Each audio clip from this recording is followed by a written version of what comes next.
ಕಳೆದ ಕೆಲವು ದಿನಗಳ ಹಿಂದೆ ವಿದ್ಯಾನಗರ ವಸತಿ ನಿಲಯದ ಬಗ್ಗೆ ಸುದ್ದಿಯನ್ನು ನಮ್ಮ RJ32 ಕನ್ನಡ ಟಿವಿಯಿಂದ ಮಾಡಲಾಗಿತ್ತು. ವಿದ್ಯಾನಗರ ವಸತಿ ನಿಲಯದಲ್ಲಿ ಅಲ್ಲಿರ್ತಕ್ಕಂತಹ ಏನು ವಾರ್ಡನ್ ಇದ್ರೋ ಆ ವಾರ್ಡನ್ ಅವರು ಮಕ್ಕಳಿಗೆ ಸರಿಯಾಗಿ ರೆಸ್ಪಾನ್ಸ್ ಮಾಡ್ತಾ ಇಲ್ಲ. ಅವರು ಕೂಡ ರೇಷನ್ಗಳನ್ನು ಅಕ್ರಮವಾಗಿ ಸಾಗಿಸ್ತಾ ಇದ್ದಾರೆ ಅಂತ ಅಲ್ಲಿನ ವಿದ್ಯಾರ್ಥಿಗಳು ಆರೋಪವನ್ನು ಮಾಡಿದರು. ಈ ಆರೋಪಕ್ಕೆ ಪ್ರತಿಕ್ರಿಯೆಯಾಗಿ ಏನು ಸಮಾಜ ಕಲ್ಯಾಣ ಇಲಾಖೆ ಜಿಲ್ಲಾಧಿಕಾರಿಗಳು ಅವರ ಮೇಲೆ ಸೂಕ್ತವಾದ ಕ್ರಮವನ್ನು ತೆಗೆದುಕೊಳ್ಬೇಕಾಗಿತ್ತು. ಆದರೆ ಅವರ ಮೇಲೆ ಸೂಕ್ತವಾದ ಕ್ರಮವನ್ನು ಇಲ್ಲಿಯವರೆಗೂ ತೆಗೆದುಕೊಂಡಿಲ್ಲ. ಈ ಒಂದು ಘಟನೆಗೆ ಒಂದು ಸಂಬಂಧಿಸಿದಂತೆ ಈ ಘಟನೆ ಏನಿದೆ ಹಿಂದೆ ವಿದ್ಯಾನಗರ ಬಡಾವಣೆಯಲ್ಲಿ ಏನು ವಿದ್ಯಾನಗರ ಹಾಸ್ಟೆಲ್ ಇತ್ತೋ ಆ ಒಂದು ವಿದ್ಯಾನಗರ ಹಾಸ್ಟೆಲ್ಗೆ ತದ್ವಿರುದ್ಧವಾಗಿ ಈಗ ಮತ್ತೊಂದು ಪ್ರಕರಣ ಬೆಳಕಿಗೆ ಬಂದಿದೆ. JDA ಬಡಾವಣೆಯಲ್ಲಿ ಇರ್ತಕ್ಕಂತಹ ವಸತಿ ನಿಲಯದಲ್ಲಿ ವಾರ್ಡನ್ ಅವರು ವಿದ್ಯಾರ್ಥಿಗಳಿಗೆ ನೀಡುವಂತಹ ಕಿಟ್ಗಳನ್ನು ಮತ್ತು ಸರ್ಕಾರ ನೀಡುವಂತಹ ರೇಷನನ್ನು ಅಕ್ರಮವಾಗಿ ಸಾಗಾಟವನ್ನು ಮಾಡ್ತಾ ಇದ್ದಾರೆ. ವಿದ್ಯಾರ್ಥಿಗಳ ಹೊಟ್ಟೆ ಮೇಲೆ ಹೊಡೆಯುವಂತಹ ಕೆಲಸ ನಡೀತಾ ಇದೆ. ಇದು ಅತ್ಯಂತ ಖಂಡನೀಯವಾಗಿದೆ ಅಂತ ವಿದ್ಯಾರ್ಥಿಗಳು ಪ್ರತಿಭಟನೆಯನ್ನು ಮಾಡಿದ್ದಾರೆ. ಇನ್ನು ಇದರ ಬಗ್ಗೆ ಮಾತನಾಡಬೇಕಂದ್ರೆ ಇನ್ನು ವಿದ್ಯಾರ್ಥಿಗಳಿಗಾಗಿ ಸೂಕ್ತವಾದ ಶೌಚಾಲಯಗಳಿಲ್ಲ, ಕುಡಿಯುವ ನೀರಿಲ್ಲ, ಮೂಲಭೂತ ಸೌಕರ್ಯಗಳು ಸಂಪೂರ್ಣವಾಗಿ ಇಲ್ಲ, ಕೊರತೆ ಇದೆ. ಸಂಪೂರ್ಣವಾಗಿ ಕೊರತೆ ಇದ್ದು ಇಲ್ಲಿ ವಿದ್ಯಾರ್ಥಿನಿಯರು ಪರದಾಡುವಂತಹ ಪರಿಸ್ಥಿತಿ ನಿರ್ಮಾಣವಾಗಿದೆ. ಆದರೆ ಏನು ಜಿಲ್ಲಾಧಿಕಾರಿಗಳಿದ್ದಾರೆ, ಸಮಾಜ ಕಲ್ಯಾಣ ಇಲಾಖೆಯ ಜಿಲ್ಲೆಯ ಅಧಿಕಾರಿಗಳೇನಿದ್ದಾರೆ ಅವರಂತೂ ತಮ್ಮ ಕಚೇರಿ ಬಿಟ್ಟು ಹೊರಗಡೆ ಬರೋದಿಲ್ಲ. ಇಂತಹ ಘಟನೆಗಳಾದಾಗ ಮಾತ್ರ ಒಂದು ದಿನ ಹೊರಗಡೆ ಕಾಣ್ತಾರೆ. ಅದಾದ ನಂತರ ಯಾರೂ ಕೂಡ ಬರೋದಿಲ್ಲ. ಎಲ್ಲ ಅಧಿಕಾರಿಗಳು ಕಚೇರಿಯಲ್ಲಿ ಕುಳಿತುಕೊಂಡು ನಿತ್ಯ ಹುಡುಕ್ತಾ ಇದ್ದಾರೆ.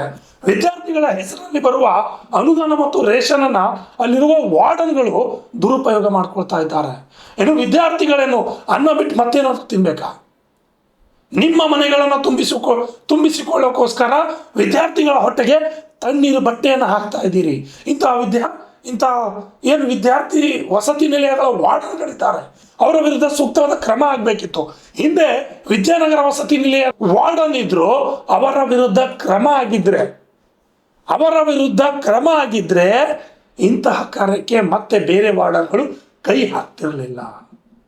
ತಾವು ಕೂಡ ಕೆಲವೊಂದು ಇನ್ಫ್ಲೂಯೆನ್ಸ್ ಇರುತ್ತೆ, ಇವುಗಳಿಗೆ ಅಂಜಿ ಅಧಿಕಾರಿಗಳು ಕೂಡ ಸುಮ್ಮನೆ ಕುಳಿತುಬಿಟ್ರು. ಇಂತಹ ದರಿದ್ರವಾದ ಬಾಳು ಯಾವ ಅಧಿಕಾರಿಗಳಿಗೂ ಕೂಡ ಬರಬಾರ್ದು. ವಿದ್ಯಾರ್ಥಿಗಳ ಜೊತೆ ಯಾವನು ಚೆಲ್ಲಾಟ ಆಡ್ತಾ ಇದ್ದಾನೋ ಅಂಥವನ ವಿರುದ್ಧ ಸೂಕ್ತವಾದ ಕ್ರಮ ಆಗಬೇಕು. ಅಂಥವ್ರ ವಿರುದ್ಧ ಕ್ರಮ ತೆಗೆದುಕೊಳ್ಳದೆ ಹೋದರೆ ಮುಂದಿನ ದಿನಗಳಲ್ಲಿ ಆ ವಿದ್ಯಾರ್ಥಿನಿಯರ ಶಾಪ ನಿಮಗೆ ತಟ್ಟುತ್ತೆ, ನಿಮ್ಮ ಮಕ್ಕಳಿಗೂ ತಟ್ಟುತ್ತೆ ಅಂತ ಹೇಳ್ತೇನೆ. ಇನ್ನು ವಿದ್ಯಾರ್ಥಿಗಳ ಸಮಸ್ಯೆ ಏನಿದೆ, ಆ ವಿದ್ಯಾರ್ಥಿಗಳು ಹೇಳಿದ್ದಾರೆ, ಆ ವಿದ್ಯಾರ್ಥಿಗಳ ಒಂದು ಗೋಳನ್ನು ನೋಡ್ಕೊಂಬನ್ನಿ. ಕಲಬುರಗಿ ನಗರದ JDA ಕಾಲೋನಿಯಲ್ಲಿರುವ ಸಮಾಜ ಕಲ್ಯಾಣ ಇಲಾಖೆಯ ವಿದ್ಯಾರ್ಥಿನಿಯರ ವಸತಿ ನಿಲಯದಲ್ಲಿ ಇರುವ ವಾರ್ಡನ್ ಅವರು ಬೇರೆ ಕಡೆ ವರ್ಗಾವಣೆಯಾಗಿದ್ದಾರೆ. ವರ್ಗಾವಣೆ ಆದ ನಂತರವೇ ವಸತಿ ನಿಲಯದಲ್ಲಿ ಇರುವ ಎಲ್ಲ ಸಾಮಗ್ರಿಗಳನ್ನು ಅವರು ತಮ್ಮ ಮನೆಗೆ ತೆಗೆದುಕೊಂಡು ಹೋಗಿದ್ದಾರೆ ಎಂದು ಆಕ್ರೋಶ ವ್ಯಕ್ತಪಡಿಸಿ ಪ್ರತಿಭಟನೆಯನ್ನು ಕಲಬುರಗಿ ಜಿಲ್ಲಾಧಿಕಾರಿಗಳ ಕಚೇರಿ ಮುಂದೆ ಮಾಡಲಾಗಿದೆ.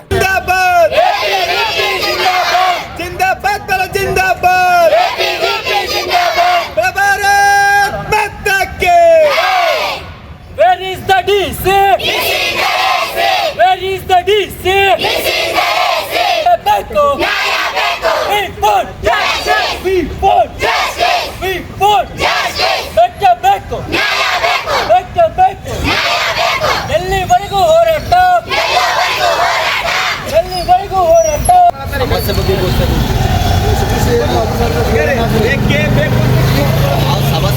ಕಲ್ಯಾಣ ಇಲಾಖೆಗೆ ಹೇಳಿ ಧಿಕ್ಕಾರ. ಎಲ್ಲಿವರೆಗೂ ಹೋರಾಟ ಎಲ್ಲಿವರೆಗೂ ಹೋರಾಟ ಬೇಕೇ ಬೇಕು. ಈ ಸಂದರ್ಭದಲ್ಲಿ ಮಾತನಾಡಿದ ವಿದ್ಯಾರ್ಥಿನಿಯರು ಹಾಸ್ಟೆಲ್ ವಾರ್ಡನ್ ಮಾಡುತ್ತಿರುವ ಕರ್ಮಕಾಂಡದ ಬಗ್ಗೆ ಬಿಚ್ಚಿಟ್ಟಿದ್ದು, ವಿದ್ಯಾರ್ಥಿನಿಯರು ವಾರ್ಡನ್ ಅವರಿಗೆ ಯಾವುದೇ ಸೌಲಭ್ಯದ ಬಗ್ಗೆ ಕೇಳಿದಾಗ ಬಜೆಟ್ ಬಂದಿಲ್ಲ ಎಂದು ಹರಕೆ ಉತ್ತರ ನೀಡಿದ್ದಾರೆ. ವಿದ್ಯಾರ್ಥಿನಿಯರಿಗೆ ಸೂಕ್ತ ಜಾಗವಿಲ್ಲದೆ ಗ್ರಂಥಾಲಯದಲ್ಲಿ ಮಲಗಿಕೊಳ್ಳುವಂತಹ ಪರಿಸ್ಥಿತಿ ನಿರ್ಮಾಣವಾಗಿದೆ. ಇನ್ನು ವಿದ್ಯಾರ್ಥಿಗಳಿಗೆ ನೀಡುವಂತಹ ಕಿಟ್ ಬಾಕ್ಸ್ಗಳನ್ನು ನೀಡಿ ಅಂದರೆ ಇದು ಸರ್ಕಾರದಿಂದ ಬಂದಿದ್ದಲ್ಲ, ನನ್ನ ಸ್ವಂತ ಹಣದಿಂದ ತಂದಿದ್ದೇನೆ ಎಂದು ವಾಹನದ ಮುಖಾಂತರ ತುಂಬಿಕೊಂಡು ಹೋಗಿದ್ದಾರೆ ಎಂದು ನೇರವಾಗಿ ವಿದ್ಯಾರ್ಥಿಗಳು ಹಾಸ್ಟೆಲ್ ವಾರ್ಡನ್ ವಿರುದ್ಧ ಆಕ್ರೋಶವನ್ನ ವ್ಯಕ್ತಪಡಿಸಿದ್ದಾರೆ.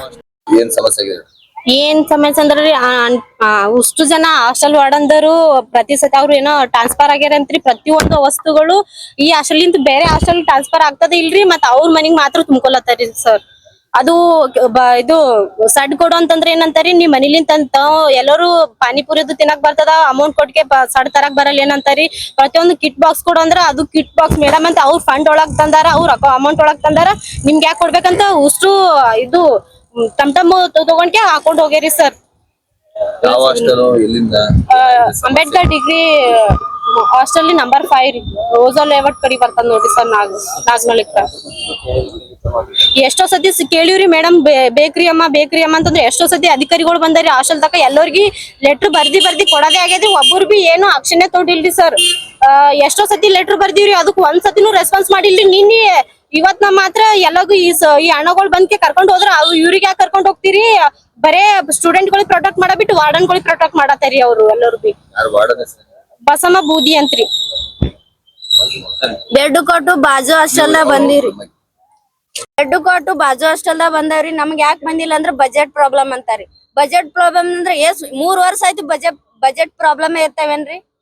ಕೇಳಕ್ ಹೋದ್ರ ಬಜೆಟ್ ಅಂತಾರಿ. ಹುಡುಗಿಯರಿಗೆ 4 ಮಂದಿಗೆ ಕೇಳಾರಿಗೆ ಕೊಟ್ಟಿರ್ತಾರಿ, 4 ಮಂದಿ ಕೇಳಾರಿಗೆ ಅವ್ರಿಗೆ ಹಂಗೆ ರಗ್ಗಿನ ಮೇಲೆ ಬಿದ್ದಿರ್ತಾರಿ. ಒಬ್ಬೊಬ್ಬರಿಗೆ ಬೆಡ್ ಇಲ್ಲ, ಕಾಟು ಇಲ್ಲ, ಬರೇ ರಗ್ಗಿನ ಮೇಲೆ ಬಿದ್ದಿರ್ತಾರಿ. ಒಬ್ಬೊಬ್ರು ರೂಮ್ಸ್ ಇಲ್ರಿ, ಮೇಲ್ಗಡೆ ರೀ, ತಳಗಡೆ ಬಿದ್ದಾರಿ. ಎಲ್ಲರೂ ಇದು ಗ್ರಂಥಾಲಯ ಒಳಗ್ ಮಲ್ಕೋತಾರಿ. ಒಂದೇ ಗ್ರಂಥಾಲಯ ಒಳಗ್ 24 ಜನಕ್ಕ 20 ಜನಕ್ಕ ಹಾಕೇರಿ. ಅವ್ರು ಅವ್ರ ರೂಮ್ ನೋಡಂಗಿಲ್ರಿ, ಎಲ್ಲಾ ಕಿಟಕಿ ಅದು ಎಲ್ಲಾ ಕಿತ್ತವ್ರಿ. ಮಳಿ ಅದು ಬಂದಾಗೆಲ್ಲ ನೀರು ಒಳಗಡೆ ಬರ್ತಾವ್ರಿ. ಒಂದ್ 200 ಇರ್ತಾರೆ. ಎಲ್ಲಾ ಲೆಟರ್ ಬರೋದಾಯ್ತು, ಎಲ್ಲಾ ಬರೇ ಹೇಳೋದಾಗೈತ್ರಿ. ಯಾರು ಭರವಸೆ ಕೊಟ್ಟಾರಿ, ಬಂದ್ ಯಾರು ಏನು ಮಾಡಿಲ್ರಿ. ಎಷ್ಟೋ ಅಧಿಕಾರಿಗಳಿದ್ರು, ನಾವೇ ಕಾಲ್ ಮಾಡಿ ಹೇಳಿವ್ರಿ ಸರ್. ಗಿರಿ ಸರ್ ಎಲ್ಲರೂ ಬಂದಾರಿ. ಆಯ್ತಮ್ಮ ನಿಮ್ ನೋಡ್ತೀವಮ್ಮ ಮಾಡ್ತೀವಮ್ಮ ಅಂತ ಲೆಟರ್ ಬರ್ಕೊಟ್ರಮ್ಮ ಅಂತ ಎಷ್ಟೋ ಸತಿ ಲೆಟರ್ ಬರ್ಕೊಟ್ಟಿರಿ. ಲೆಟರ್ ಬರ್ಲಿಕ್ಕೆ ರೆಸ್ಪಾನ್ಸೇ ಮಾಡಿಲ್ರಿ ಸರ್. ಸಮಸ್ಯೆ ಆಗ್ಲತ್ತಿದ್ರಿ ಸರ್. 2 ವರ್ಷ 3 ವರ್ಷ ಆಯ್ತು ಆಗ್ಲತ್ತದ. ಯಾವ ಹುಡುಗಿಯರ್ ಬಿ ರೆಸ್ಪಾನ್ಸ್ ಮಾಡಲ್ಗೇರಿ. ಆಂಟಿಗಳದ್ರು ಸ್ವಲ್ಪ ದಬ್ಬಳಿಕೆ ನಡೀತದ್ರಿ ಸರ್. ನಮ್ಗ್ ಸರ್ಕಾರಲಿತ್ತ ಏನೇನ್ ಸೌಕರ್ಯ ಕೊಟ್ಟದ ಎಲ್ಲಾನು ನಮ್ಗ್ ಒದಗಿಸ್ಕೊಡ್ಬೇಕಂತ ಕೇಳಕತ್ತೀವಿ. ಈ ಕ್ಷಣನೇ ನಮ್ಗ್ ಭರವಸೆಗಳು ಬಾಳ ಆಗ್ಯಾವ್ರಿ. ನಾಳೆ ಇಲ್ಲ ನಾಡ್ದು ನಮ್ಗೆ 2 ದಿನದಾಗ ಆನ್ಸರ್ ಬೇಕಂತ ಕೇಳಕತ್ತೀವಿ. ನಮ್ಮ ಹೆಸರು ಸಾವಿತ್ರಿ ಅಂತ. ಕಲಬುರಗಿ ಜಿಲ್ಲೆಯ ಅನೇಕ ಕಡೆ ಸಮಾಜ ಕಲ್ಯಾಣ ಇಲಾಖೆಯ ವಸತಿ ನಿಲಯಗಳು ಸಂಪೂರ್ಣವಾಗಿ ಹದಗೆಟ್ಟು ಹೋಗಿವೆ. ಆದರೂ ಕೂಡ ಕಲಬುರಗಿ ಜಿಲ್ಲೆಯಲ್ಲಿರುವ ಸಮಾಜ ಕಲ್ಯಾಣ ಇಲಾಖೆ ಜಿಲ್ಲಾಧಿಕಾರಿಗಳು ಕಣ್ಣು ಮುಚ್ಚಿ ಕುಳಿತಿದ್ದಾರಾ ಎನ್ನುವ ಪ್ರಶ್ನೆ ಕೇಳಿ ಬರುತ್ತಿದೆ. ಈಗಲಾದರೂ ಅಧಿಕಾರಿಗಳು ಎಚ್ಚೆತ್ತುಕೊಂಡು ವಿದ್ಯಾರ್ಥಿಗಳಿಗೆ ಸೂಕ್ತವಾದ ಮೂಲಭೂತ ಸೌಕರ್ಯಗಳನ್ನು ನೀಡುತ್ತಾರಾ ಅಥವಾ ಮೊಂಡುತನವನ್ನು ತೋರಿಕೊಂಡು ಕಚೇರಿಯಲ್ಲೇ ಕುಳಿತುಕೊಳ್ತಾರಾ ಕಾದು ನೋಡಬೇಕಾಗಿದೆ. Bureau report, RJ32 Kannada news, Kalaburagi.